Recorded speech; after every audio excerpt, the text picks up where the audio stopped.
Hey guys, subscribe for daily content. And if you're shopping for gear, make sure you check out the description for the newest items at some of the very best online retailers.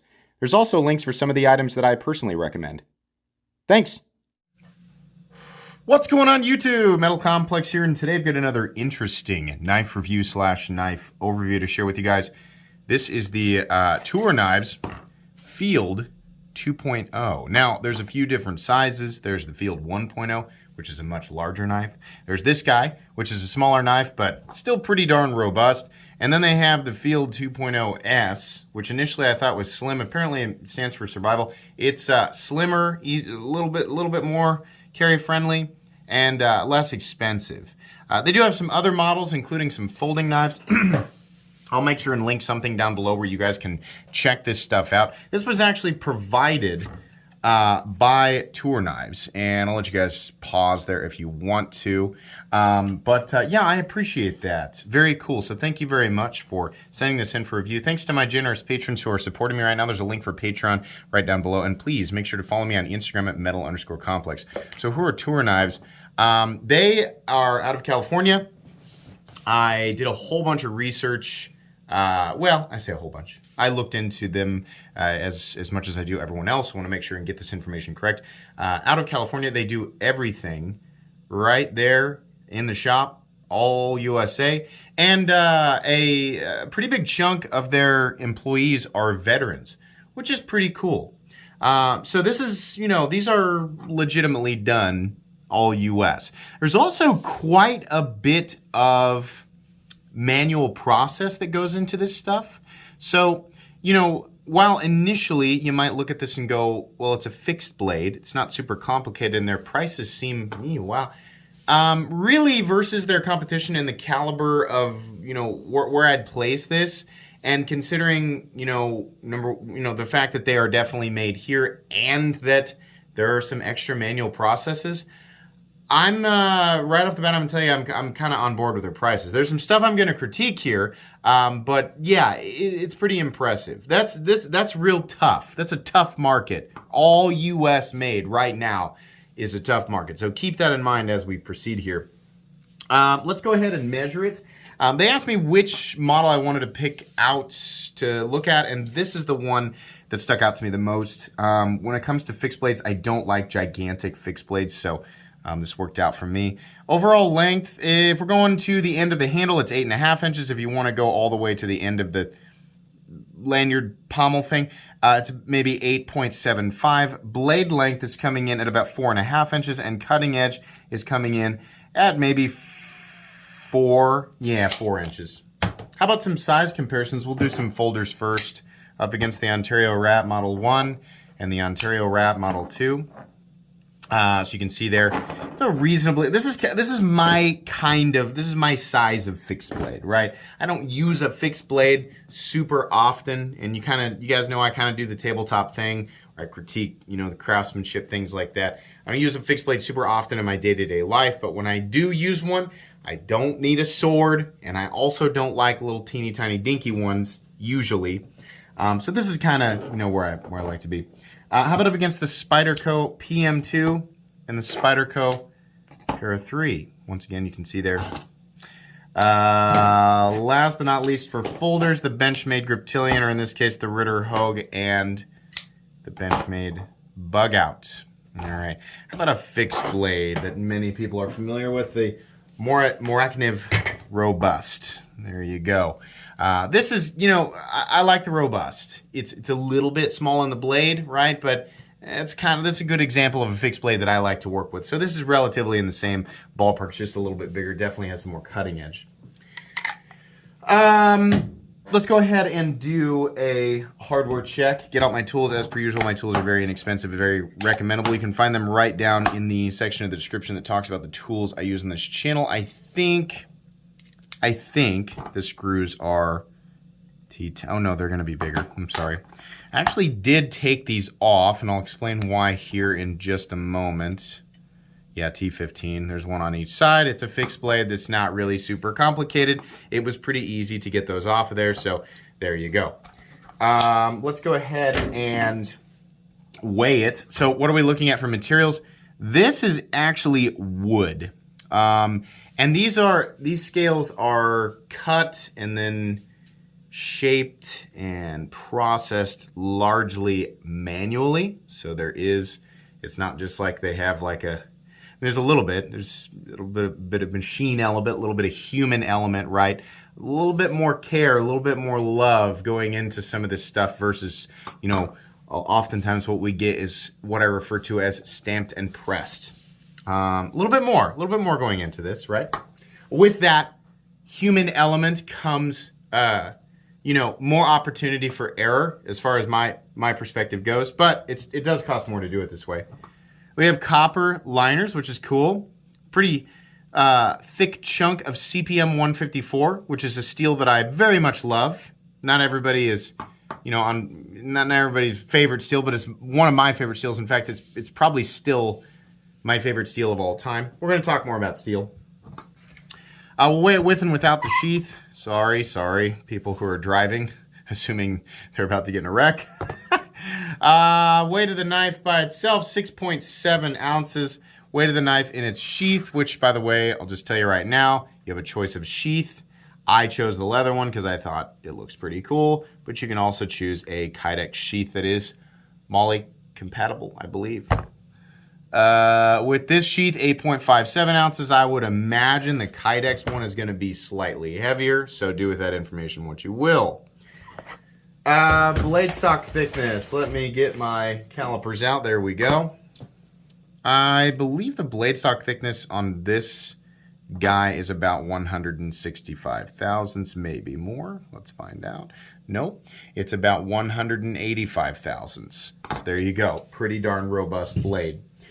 Have we done everything? Yeah, I think we have. So this is a good looking knife. What is the coating? It's KG gun coat. How durable is that versus DLC? DLC, as far as I can tell for the longest time, seems to be, and I'll be honest with you guys, I never use knives hard enough to really, be able to definitively say. So when I'm telling you this, it's based on what I've read. I use my knives, right? But I'm not outside using knives so much that I can say it takes exactly this amount of abuse to get DLC to wear away, and it takes exactly this amount of abuse to get Cerakote to wear away. No, I don't know. Sorry, I can't give you that information, but I don't want to lie and pretend that I know. Gun coat is not quite as durable. It offers, great chemical resistance, corrosion resistance, some extra impact and abrasive resistance, however you want to say that. So it does what a coating is supposed to do. I'm sure that someone down in the comment section will actually be able to provide a better description of it. Apparently, as far as, when you go to use and abuse your knife over the years, it's not going to hold up quite as well as DLC, but many people consider it to be a fantastic alternative and is apparently pretty easy to reapply. So this is a quality coating that has a purpose. It's not just black paint, which is all too often what we get with some knives.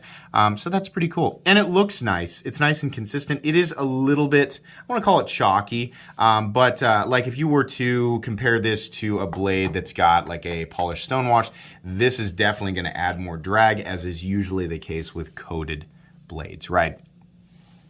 So yeah, ergonomically, extremely comfortable. There is no doubt in my mind that I'm not going to drop this knife, even in a wet or dirty environment. Something that is cool here is that there's a bunch of different options for the wood on the handle scales. But you've got the darker stuff. There's ebony option, I think, of walnut. I don't know the different types of wood they offer. There's a bunch of different colors. And it looks cool, and they're all cured or treated, so I'm sure they're going to be plenty durable. Still, though, it's my understanding that wood, even when it is cured, treated, all of that, made for a knife, still can expand and or contract depending on the environment, like how often you use it in certain environments. So if you're like using it in a wet or cold environment for a really long time, and then you store it and then you get it back out and the hot, over time that's going to make things kind of change shape and expand and control, right? That's part of the reason I don't really like wood that much. Now, for all I know, this could hold up super duper well. There's plenty of people out there who use knives with wood scales that have been properly treated that are holding up just fine. So, this coming from somebody who really doesn't use his knives enough in enough extreme environments to be able to say for sure. But knowing what I know, right, just from what I've read, I would like it. What I'm saying is that this is cool, and for people who prefer it, right, it's neat. It's cool that they have the option. But we should also have a G10 option. Maybe I like G10. My Carta is fine, but it also gets kind of slimy, right? I'm gonna take this thing out and really beat on it. It would be cool to have a G10 option. I like the copper liners, how they look. This contrast here, this specifically, I chose the darkest wood that I could with the black coated blade and then the copper liners because I like how that looks. Here's the problem. They are all separate pieces. And since there is that human element there, right, there's room for error. So so keep in mind, we've got this scale, then the copper liner, and then the blade, with the blade tang, and then we've got another copper liner, and then the scale. So all those are individual pieces. So what happens here is we have little slip-ups where we have lips and things are not quite meeting up correctly. The copper liner is a cool idea, but since they are individual pieces, they all have to be cut perfectly so that everything comes together. I noticed that these were all kind of a little bit wonky. What I did is I pulled the screws out, lined everything back up and got it as straight as I possibly could and then put it back together, and it got a little bit better. But this is a fit and finish department issue where it's pretty okay. Like, I mean, it's not like, oh no, I can't use the knife now because these are a little bit out of whack. No, but considering what this costs, I do want to see all of those line up. Something that would help make that a little bit more likely is if you had something like your G10 with a that's made with a separate color. It's like if you have like black and then right here it's like a faux liner, right? Because it's all one piece of G10. You have just like a layer of red or green or something like that. And that way the piece can all be cut at the same time, and it's much more likely everything is going to line up exactly right. When you have these individual pieces, like I said, the copper's cool, but you have these individual pieces, and so it's just, there's more room for error. More pieces, more room for error, right? So, neat idea. I wish we had a G10 option and/or, well, at least a G10 and then a micarta option. But this is all right. It looks pretty cool. I love the texturing on it. That's real nice. I really, really like how they did that. It does provide meaningful traction and grip, and the scales are thick enough and contour enough. I actually prefer a more in a fixed blade. I don't like a flat-handled fixed blade. I hate it. Just like a skinny little rectangle. Don't like it at all. Bare hands or with gloves, I want a meaty, robust handle so that it sounds dumb, you know it's there, right? You know what you're hanging on to. There's no question. So I appreciate that. I also like this nice big choil area. I call it the primary choil. Every time I say primary choil, people are like, oh, it's not a real thing. It's either a choil or it's nothing. Okay, I'm going to call this the primary choil.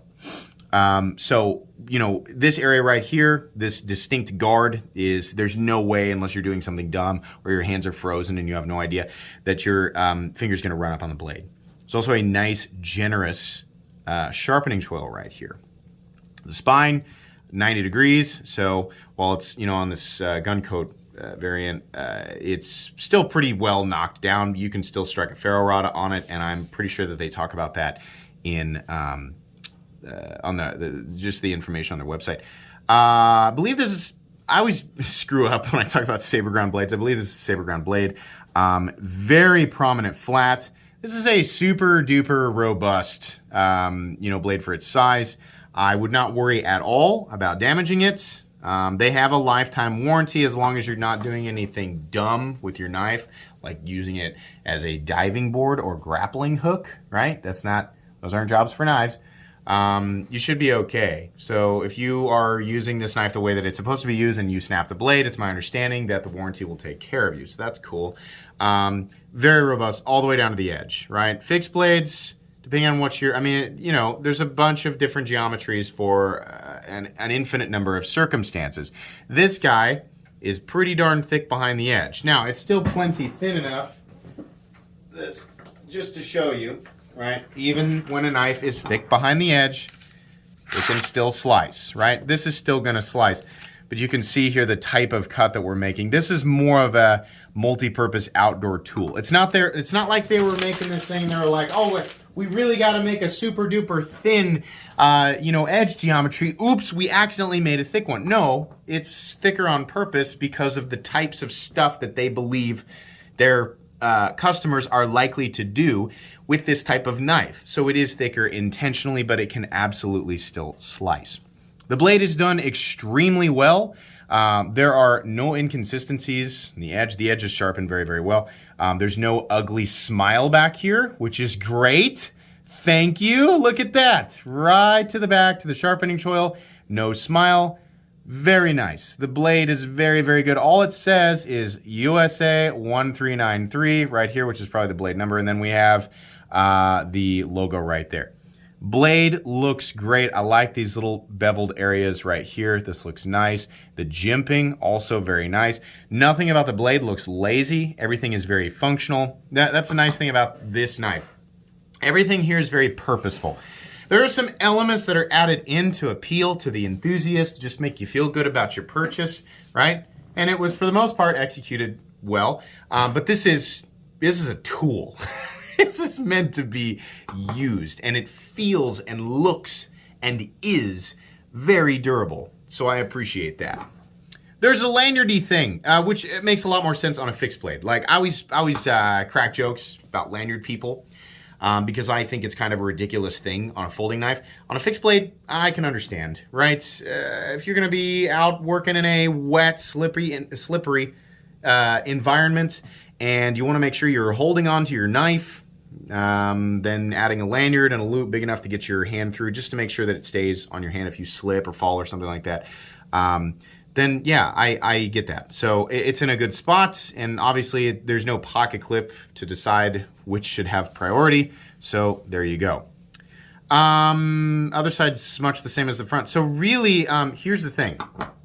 I like CPM 154. Most people will say, yeah, CPM 154 is incredibly well balanced. It's got decent edge retention, but takes a very, very fine edges and is insanely easy to sharpen. It's so easy to sharpen 154 or CPM 154, right? It's plenty tough. It's stainless, right? And this is the CPM or the powder formed version of the steel, right? Now, they do work with 3V. I'm wondering why this knife and some of the other knives are not offered in 3V. If they are, I'm just not aware of it. So that should be an option. Also like the idea of crew wear. I think crew wear is an excellent choice for a fixed blade. S45VN also, I think, would be a good choice. And then, there's a lot of people working with MagnaCut. I'm not saying that they should always be offering all of this stuff. I'm just saying it'd be kind of nice if we had some other choices. People want to go heavy into the toughness department with their fixed blades. 3V. This is a geometry of knife that I think 3V would be well accentuated with, right? Same with crew wear, right?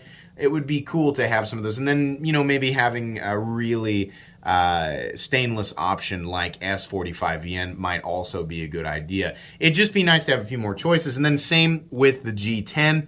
I love the texturing, right? I would very much like just to have, if I was really going to take this out and use it for, a huge chunk of my life outside, having something like G10, not having to worry about expansion and contraction over time, even though I'm certain that the treatment that is applied to these wood scales is more than resilient, more than capable.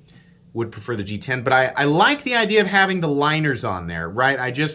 I don't think having separate pieces is a great idea. I think it might eliminate or not eliminate, it would mitigate the likeliness that we end up with these ugly gaps and things. I'll point this out right here. There's a mark on this, and I actually went back and forth with somebody about this in the comment section when I unboxed it. There was somebody who was just so upset that there was a mark on there, and they were like, for that kind of money, that should never happen. And my experience with these DLC coatings is that oftentimes you see a mark like that, it's much more likely that whatever was pushed up against it was pulverized. And what you're getting is just like the dust or the powder of it that has almost embedded itself in the micro pits of the coating. And over time, it goes away. Many of you who have the knives that are in aluminum with type 3 hard coat anodizing, right, or some of those really hard DLC coatings, you've probably noticed like, yeah, there was a mark on it, just went away over time as I continue to cut things, right? This actually appears to be a mark. I don't know what it's from. It looks like it actually did get through the coating. That's also not something that I want to see on a brand new knife. And I understand that as soon as you take it out and use it, every time you use it, it's likely you're going to get a new mark on it, right? But it's just right out of the box, right? I don't want to see that. I want to see the fit and finish department, fit and finish stuff being a little messy. This is one of those situations where I love that it's all made in the United States. It really is. It's the real deal, right? I love that. So a lot of people are going to go there. Our natural instinct is just to go, that's too much money. Like that's what we do. We're just like, I want everything to be less expensive. I don't want it to make sense. I just want it to, I want give less money for object. Like that's what we do. No, come at this like a rational human being.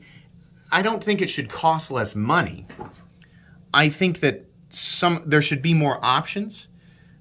We should have different options for handle material. I'm sorry, we should have more blade options, different options for handle material, and things like these little fit and finish elements should be eliminated. Because if that were the case, I would say, yeah, 100%. How much does this cost? I think they're between $299 and $325. Which is a lot of money for a fixed blade. You can absolutely get a fully functional fixed blade for, what? If you really want to go cheap, yeah, you can get it for $20. Not made in the USA, though. Let's be real here, right? That's not going to happen. Unless it's just something that, like, cousin Jeff down the street just hammered out in his backyard with a brick forge and whatever, some 1075, right? Yeah, okay. Well, then he can charge you $20 for that, sure. But this level, USA manufacturing, we've got everything. This is a really nicely made fixed blade, right? A lot of what you're going to see between, the ultra low end Jeff with his 1075 blank and his brick forge and what we're seeing here, a lot of that stuff is going to be made in China. Even if they say it's made in the USA, oftentimes it means all of the parts were made in China and they got here and we just screwed them together in the USA, right? That's not really made in the USA. This is really made in the USA. But in any case, you actually can still get knives that are made in the USA for less than this, sure. But this is, in my opinion, a step up from some of that stuff. So it depends on what you want, what you're looking for in the item that you are purchasing.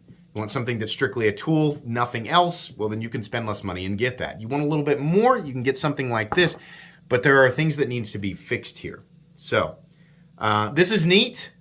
I'd like to see a little bit more before I can say, yeah, rush out and get these, because there are companies, operating right here in the US that are getting everything exactly right. But this is pretty cool. I do like this. I love that this, I can't stress this enough. I love that it's all USA. I love that they have, that they hire veterans. I think that's really great. So that's about all I can say about this. This is going to go on my fixed blade review playlist. I don't do a lot of fixed blades, but the ones that I have reviewed are all in that playlist. Thanks again to Toor Knives for sending this in for me to take a look at. Hope you guys enjoyed this video. Please make sure to follow me on Instagram at metal_complex. If you enjoyed this video, leave a like. If you'd like to check out my other content, I do, of course, have lots of videos of knives that are either expensive or inexpensive that I do or don't like, so check those out. And if you enjoy all my content, go ahead and click on that Metal Complex logo right there and subscribe because there's definitely more coming. Thanks again for watching, everybody, and have a great day.